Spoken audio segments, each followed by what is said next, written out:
Hi everyone, Stepan here. I'm about to show you the last game I played at the Silver Lake Open.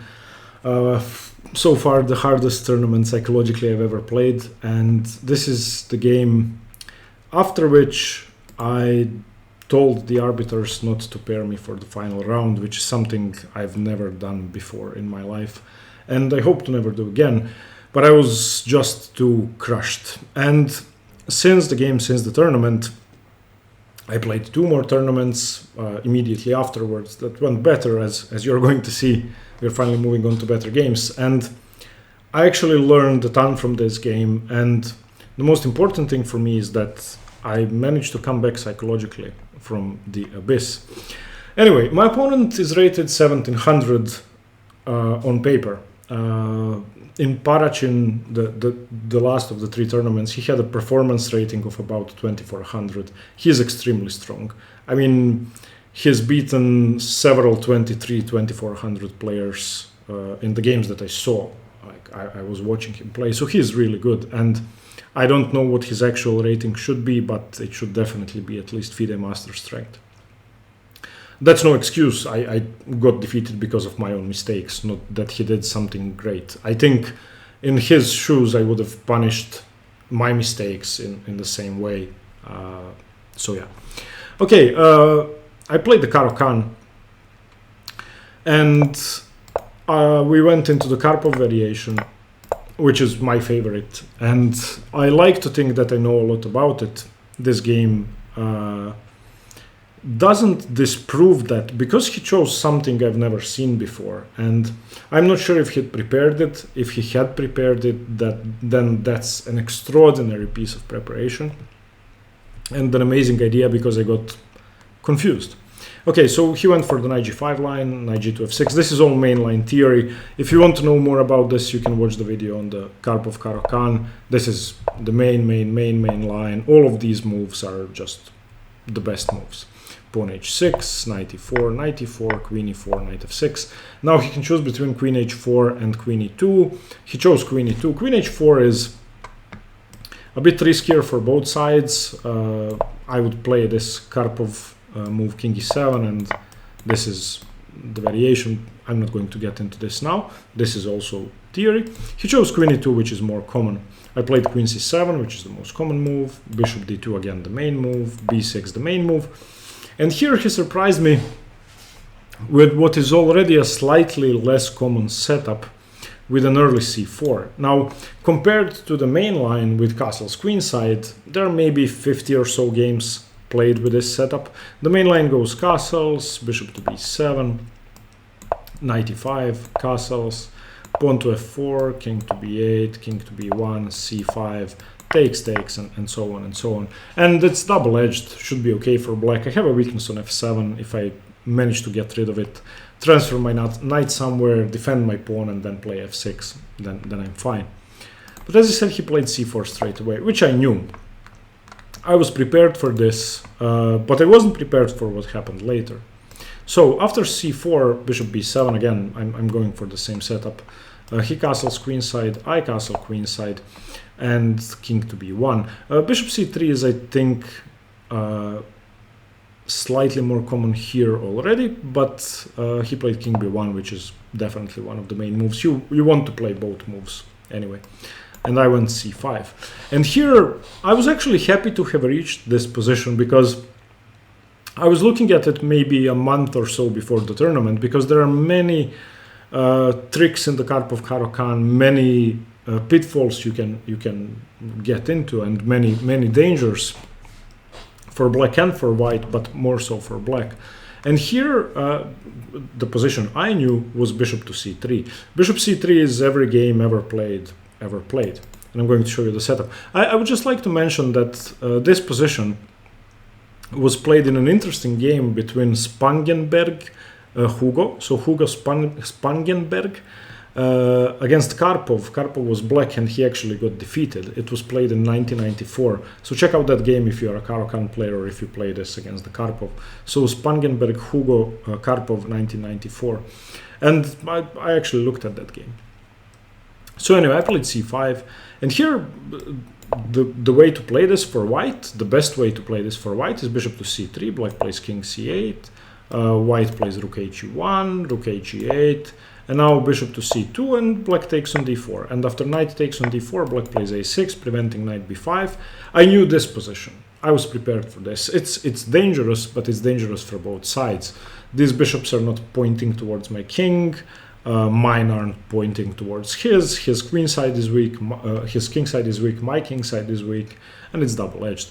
But after c5, he took on c5, and I was confused because combining c4 with d takes c5 is something I've never seen before. When I was analyzing the game afterwards, it turns out this is a bad idea. And I mean, it goes to show that you should study bad, not only moves, but bad plans. And this is something that could happen in the game and did happen in my game, which I should have been prepared for. I just failed to react properly. So you take with a bishop, which is normal, and black is actually equal or slightly better here already, according to the engine. He went bishop to c3 now, and you actually don't want this pawn on c4. I mean, white would prefer to have this pawn on c2, in my opinion. So here I had my first long think. Of course, if he doesn't play bishop c3, if he plays something stupid, I'm threatening rook to d3, queen d3, and bishop e4, winning the queen. So bishop c3 is the only move. And I was still... I'd spent a long time calculating rook d3 here, but I don't think it leads to anything special. I'm going to show you how far I got. If you want, you can pause the video and try to figure it out for yourself. It might be an interesting exercise. So rook takes d3, rook takes d3 forced, bishop e4 forced, and he really has to play rook to d1 here. Okay, and the problem with this variation is that rook to d8 doesn't work, increasing the pressure, because he plays queen e4, and after knight e4 he wins the queen back, and that's not the end of the story. He actually wins a pawn. After bishop takes g7, I thought during the game that my best move is pawn to h5, where he still did not win a pawn.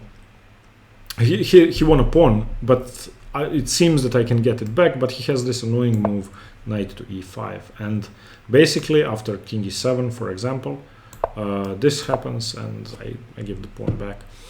So this I didn't like, and obviously it's better for white. So after rook to d1, I would have to play bishop takes d3. I cannot increase the pressure. So rook takes d3, and now... whether this trade was good or not, I don't think it was. His rook is more active than mine. His knight has the e5 square, my knight has no squares. I didn't want to go in for this.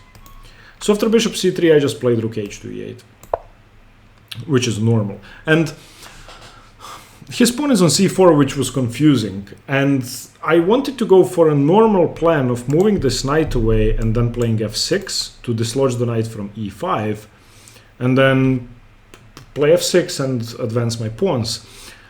He did play knight e5, and here I'd discarded the only good move in the position, the only good move that gives black the advantage. I actually saw it, but because of my tournament situation, I didn't want to trade pieces. I wanted to try and win at all cost, which of course is a bad decision. You should stick to what the position requires. You should try and play in the best way possible and not think about the tournament situation. For me, at least, that's hard.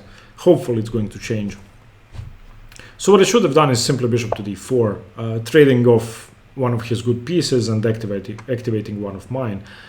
He has to take because his knight is sort of hanging.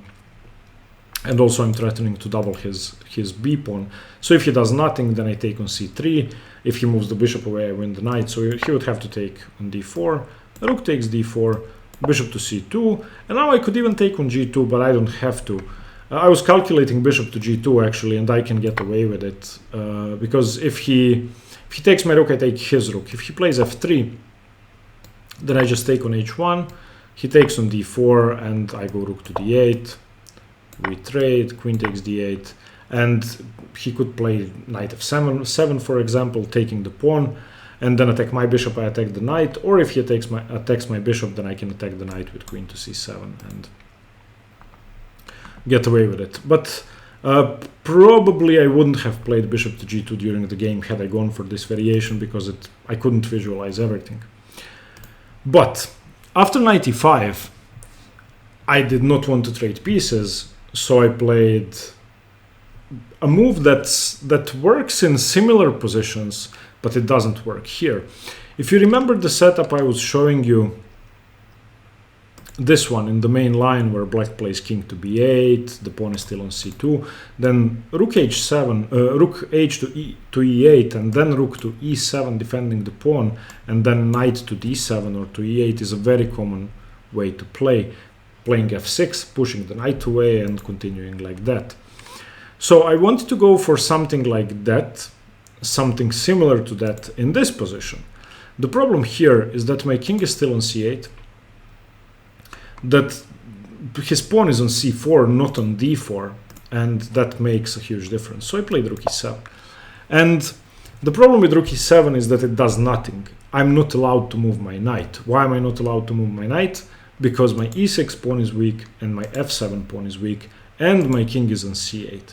If my king was on b8, I wouldn't have lost the game like this. Maybe I would have lost it in a different fashion. So here's the problem. Firstly, rook e7 does nothing. It's not completely lost yet, but it's better for white now. It's maybe much better for white now. He plays bishop c2. I trade. And now the losing move.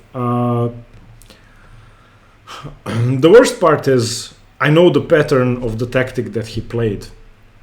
And I did not consider it here. I don't know why.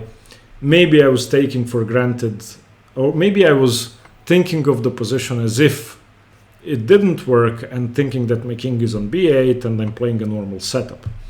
But I was confused, and this is the blunder that just gives him a plus a million advantage.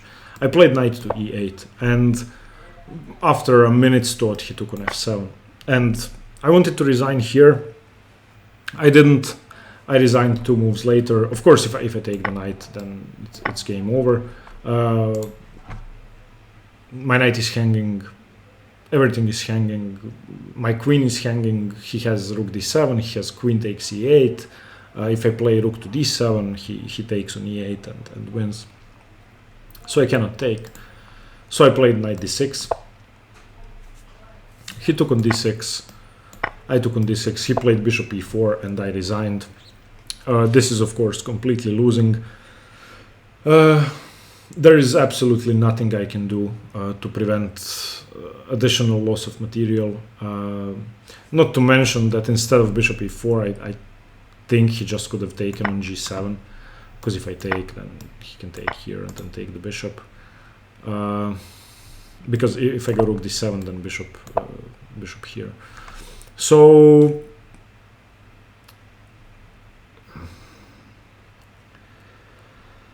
I mean, yeah, and if bishop c6, then rook takes, and queen takes, and queen takes. So after bishop e4, I resigned. I mean, I deserved to lose this game.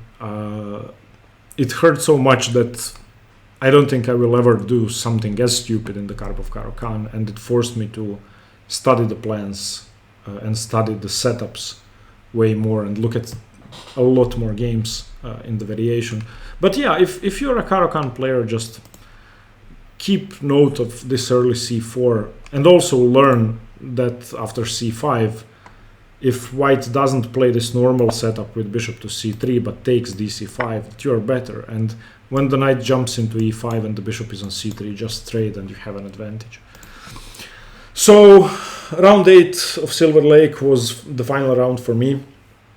As I said, I did not want to get paired for round 9. For the final round, I just did not feel like playing.